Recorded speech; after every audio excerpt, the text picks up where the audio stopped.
राष्ट्रवादी काँग्रेस पार्टीच्या राष्ट्रीय अध्यक्षा आणि राज्याच्या उपमुख्यमंत्री सुनेत्राताई अजित पवार यांना भेटण्यासाठी आणि त्यांना उपमुख्यमंत्री तसेच राष्ट्रीय अध्यक्ष झाल्याबद्दल आणि 8 मार्च महिला दिनाच्या शुभेच्छा देण्यासाठी मी बारामती या ठिकाणी गेलो. बारामतीला सुनेत्राताई यांची भेट न झाल्यामुळे राष्ट्रीय महिला दिनाचा कार्यक्रम पुण्यामध्ये आहे असं समजल्यानंतर पुण्यामध्ये मी ताईंची भेट घेण्याचा त्या ठिकाणी प्रयत्न केला, परंतु ताई अतिशय व्यस्त अशा प्रोग्राममुळे पुण्यावरनं मुंबईला निघाल्या आणि आम्ही सुद्धा मुंबईच्या दिशेने ताईंची भेट घेण्यासाठी त्या ठिकाणी गेलो. मंत्रालयामध्ये सुनेत्राताईची भेट घेण्याची त्या ठिकाणी आम्ही इच्छा प्रकट केली असता दोन्ही सभागृहामध्ये ताईंचं त्या ठिकाणी निवेदन असल्यामुळे भेट होणार नाही अशा पद्धतीचं ताईंचे जे पर्सनल असिस्टंट PA सुनील वराडी साहेब आहेत तर त्यांनी सांगितले. परंतु बुलढाण्यावरनं काही गंभीर विषयावर ताईंशी चर्चा करण्याची आहे आणि सुनील वराडी यांच्या माध्यमातून अनेक वेळा मी अजितदादा पवार साहेबांची भेट त्या ठिकाणी घेतलेली असल्यामुळे आणि माझे विषय ताईच्या कानापर्यंत पोहोचणं आवश्यक आहे ते गांभीर्याच्या अनुषंगाने त्यांनी मला अगदी 5 ते 7 मिनिटं ताईंची भेट घडवून दिली. या भेटीदरम्यान ताईंचा काम करण्याचा जो आवाका आहे, त्यांची जी काम करण्याची हातोटी आहे, अक्षरशः अजितदादांच्या कामाला ती एकदम एकरूप अशी त्या ठिकाणी जाणवली. सन्माननीय सुनेत्राताई यांच्या जवळ भेटायला गेल्यानंतर सुनेत्राताई यांच्या एकूणच कार्यकर्त्यांच्या विषयी असलेली वागणूक आणि कार्यकर्त्यांच्या विषयी असलेला जिव्हाळा हा त्या ठिकाणी प्रकर्षाने जाणवला. अगदी ओळख नसताना सुद्धा आपल्या पक्षाच्या कार्यकर्त्यांच्या ज्या काही अडीअडचणीत समस्या आहेत त्या अतिशय जिव्हाळ्यानं ऐकून घेण्याची अजितदादांची जी पद्धत होती तीच पद्धत त्या ठिकाणी सुनेत्राताईंची आहे. अजितदादांच्या पश्चात नेमकं या पक्षाचं भवितव्य काय आणि हा पक्ष नेमका कोणत्या दिशेने जाणार आहे याची एक पुसटची चिंता माझ्यासारख्या राष्ट्रवादी काँग्रेस पार्टीच्या सर्वसामान्य नागरिकांना कार्यकर्त्यांना त्या ठिकाणी पडली होती. परंतु अजितदादांच्या पश्चात हा पक्ष अतिशय धीरोदत्तपणे आणि सक्षमपणे चालवण्याची क्षमता तेवढं पोटेन्शियल हे सुनेत्राताईमध्ये आहे हे मला त्या दिवशी जाणवलं. आपल्या बुलढाणा जिल्ह्याचे केंद्रीय मंत्री सन्माननीय प्रतापरावजी जाधव साहेब यांच्या सुविद्य पत्नी राजश्रीताई प्रतापराव जाधव या माझ्या बहिणी आहेत आणि लहानपणापासून मी आमच्या राजश्रीताईशी बोलताना जी एक सुलभता आणि कुठल्याही प्रकारचा भीतीचा हे न करता मी ताईसोबत ज्याप्रमाणे बोलायचो, सुनेत्राताईच्या सोबत बोलत असताना मला अक्षरशः राजश्रीताई यांच्याशी बोलत असल्याचा फील आणि तसा अनुभव त्या ठिकाणी आला.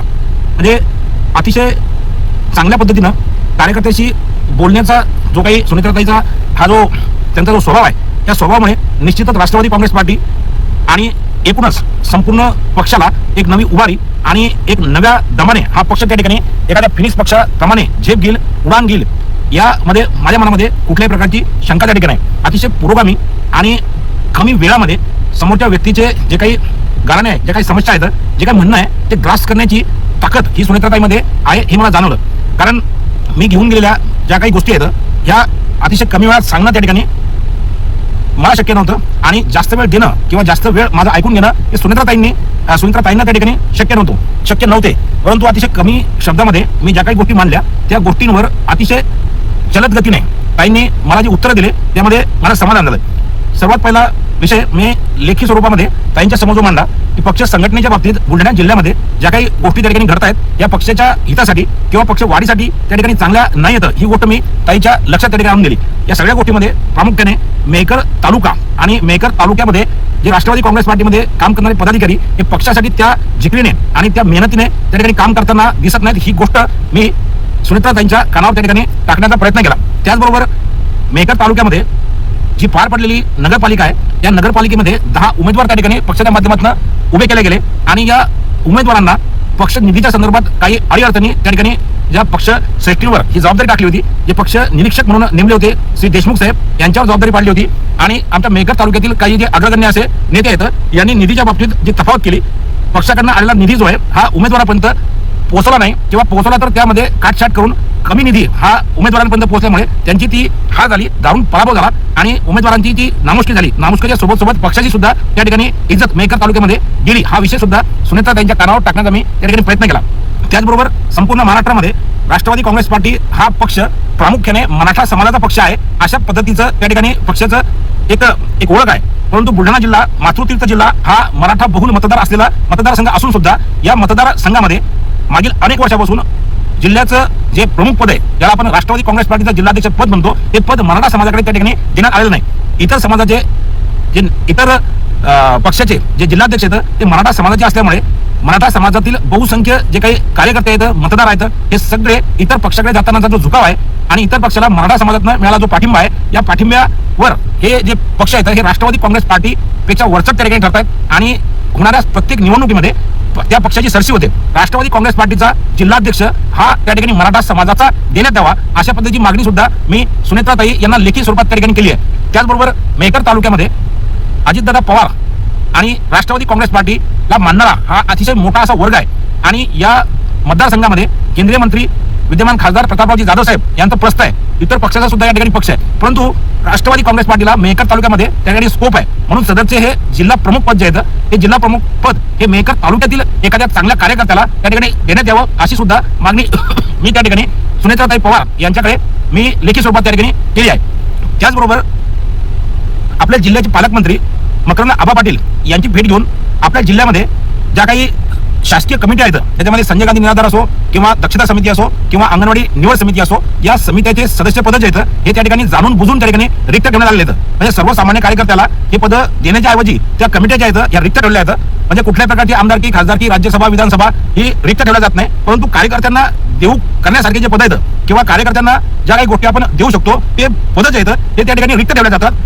सर्वसामान्य कार्यकर्त्यांना त्या पदावर काम करण्याची संधी असून सुद्धा ती संधी जिल्हा प्रमुख, तालुका प्रमुख किंवा मग पालकमंत्री त्या ठिकाणी देत नाहीत. म्हणून मी पालकमंत्र्यांना प्रत्यक्ष भेट घेऊन त्यांना विनंती केली की लवकरात लवकर हा तिन्ही पक्ष जे आपल्या महायुतीमध्ये असलेल्या शिवसेना, भाजपा आणि राष्ट्रवादी काँग्रेस पार्टीचा समन्वय आणून त्या ठिकाणी त्यांच्याही काही कार्यकर्त्यांना या कमिट्या देण्यात याव्या. या कमिट्यावर राष्ट्रवादी काँग्रेस पार्टीचे जे काही सदस्य आहेत ते नेमण्यात यावे आणि त्या समितीच्या माध्यमातून जनतेची सेवा त्या ठिकाणी आपल्या कार्यकर्त्याकडून झाली पाहिजेत. या कमिटीच्या माध्यमातून कामं झाले पाहिजेत आणि या गोष्टीचा बेनिफिट हा त्या कमिटीच्या सदस्य म्हणून काम करणाऱ्या माणसाला समाजात, परिसरात आणि होणाऱ्या निवडणुकीमध्ये सुद्धा झाला पाहिजे. म्हणून या कमिट्या लवकरात लवकर त्या ठिकाणी भरण्यात याव्या अशी सुद्धा मी विनंती त्यांना केली. त्याचबरोबर माझा जो अंजनी बुद्रुक जिल्हा परिषद सर्कल मधील जो काही भाग आहे आणि यामध्ये असलेलं जे काही पंचायत समितीचं एक सर्कल आहे, या सर्कल मधील प्रामुख्याने 4 गावामध्ये ज्याच्यामध्ये लोणीरोळी, वरुड, आंधुड आणि नागापूर या ठिकाणी डीपीसी मधनं निधी देण्यात यावा अशा प्रकारची मागणी मकरंद आबा पाटील, पालकमंत्री बुलढाणा जिल्हा यांना मी केली आहे. त्याच्यावर त्यांनी या संबंधित विभागाला हा निधी टाकण्यासाठी म्हणून सूचना देण्यात येतील. हा निधी निश्चितपणे त्या ठिकाणी या गावामध्ये टाकला जाईल असं मला आश्वासन दिलं. याही सोबत पालकमंत्र्यांच्या निदर्शनास मी एक गांभीर्यपूर्ण गोष्ट आणून दिली की पक्षाचे कार्यकर्ते जे आहेत हे हा निधी मिळवण्यासाठी पालकमंत्र्यांची भेट घेण्यासाठी म्हणून 2-2 महिने त्या ठिकाणी थांबतात. पालकमंत्र्यांचं एन्डोर्समेंट घेण्यासाठी, त्यांचा रिमार्क घेण्यासाठी, त्यांच्या सहाय्य घेण्यासाठी, पालकमंत्र्यांची भेट घेण्यासाठी 3-3, 4-4 वेळा मुंबईला किंवा मग त्या ठिकाणी बुलढाण्याला भेट घेण्याचा प्रयत्न करतात. परंतु बुलढाणा जिल्ह्यामध्ये इतर पक्षाचे काही असे कार्यकर्ते आहेत की जे पालकमंत्र्यांची सही न घेता, पालकमंत्र्यांचा एन्डोर्समेंट न घेता, पालकमंत्र्यांची कुठल्याही प्रकारची पूर्वसूचना न घेता अधिकाऱ्यांना सेटिंग करून अधिकाऱ्यांना पैसे देऊन त्या ठिकाणी त्यांच्या संबंधित कामाच्या प्रशासकीय मान्यता काढतात. ही गंभीर गोष्ट ही पालकमंत्र्यांच्या लक्षात मी त्या ठिकाणी आणून दिली. त्याचबरोबर आपल्या या महाराष्ट्राच्या एकूणच विदर्भाच्या शेतकऱ्यांच्या भवितव्यासाठी अतिशय महत्वाकांक्षी आणि एक ड्रीम प्रोजेक्ट जो होऊ घातलेला आहे, ज्याला या अर्थसंकल्पीय अधिवेशनामध्ये त्या ठिकाणी महाराष्ट्र सरकारने प्रशासकीय मान्यता दिली.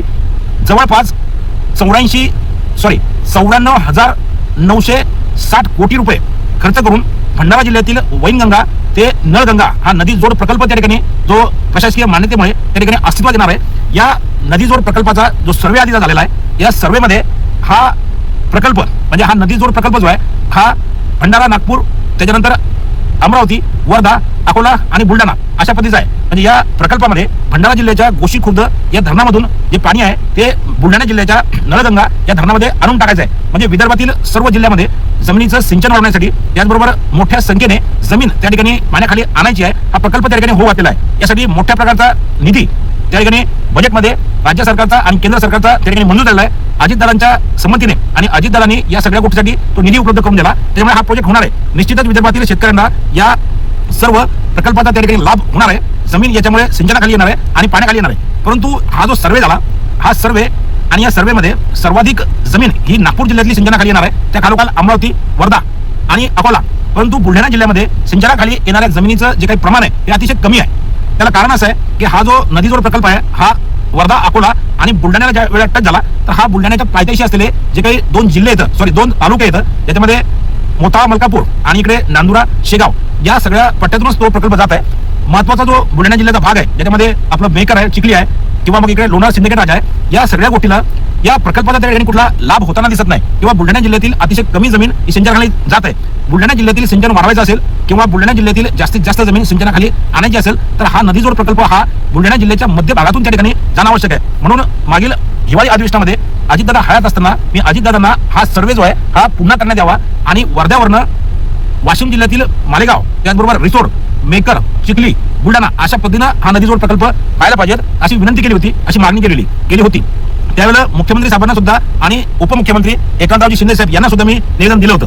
पुन्हा एकदा कालच्या मंत्रालयाच्या व्हिजिटमध्ये मी मुख्यमंत्री साहेबांच्या कार्यालयामध्ये आणि दोन्ही उपमुख्यमंत्री ज्यामध्ये सुनेत्राताई पण आहेत यांना मी हा जो प्रकल्प आहे या प्रकल्पाचा पुन्हा सर्वे व्हायला पाहिजेत आणि वर्ध्यावरनं जी मालेगाव आणि रिसोड हे 2 तालुके वाशिम जिल्ह्यातले त्यातून वगळण्यात आले, म्हणजे वाशिम जिल्हा त्या ठिकाणी वगळण्यात आलाय. हा वाशिम जिल्हा सुद्धा समाविष्ट करण्यात यावा आणि मेकरच्या आणि चिखलीच्या या सगळ्या बुलढाणा जिल्ह्याच्या मध्य भागातून हा प्रकल्प त्या ठिकाणी जावा अशी विनंती त्या ठिकाणी केली.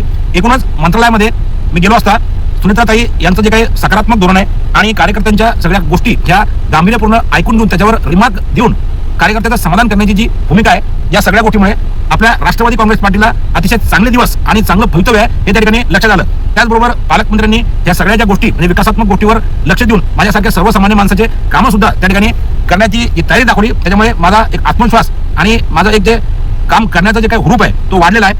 पुन्हा एकदा मी बुलढाणा जिल्ह्यातील सर्व कार्यकर्त्यांना शेतकऱ्यांना विनंती करतो की माझी जी मागणी आहे की हा जो वैनगंगा आणि नळगंगा हा नदीजोड प्रकल्प आहे या नदीजोड प्रकल्पाचा जो काही मार्ग आहे जो सर्वे आहे तो बदलण्यात यावा अशी माझी मागणी आहे आणि या मागणीला मी त्या ठिकाणी तरी जायस्तोर त्या ठिकाणी उचलून धरणार आहे. आणि या सगळ्या माझ्या मागणीला बुलढाणा जिल्ह्यातील शेतकऱ्यांनी तसेच वाशिम जिल्ह्यातील 2 तालुक्यातील शेतकऱ्यांनी मला त्या ठिकाणी पाठिंबा द्यावा.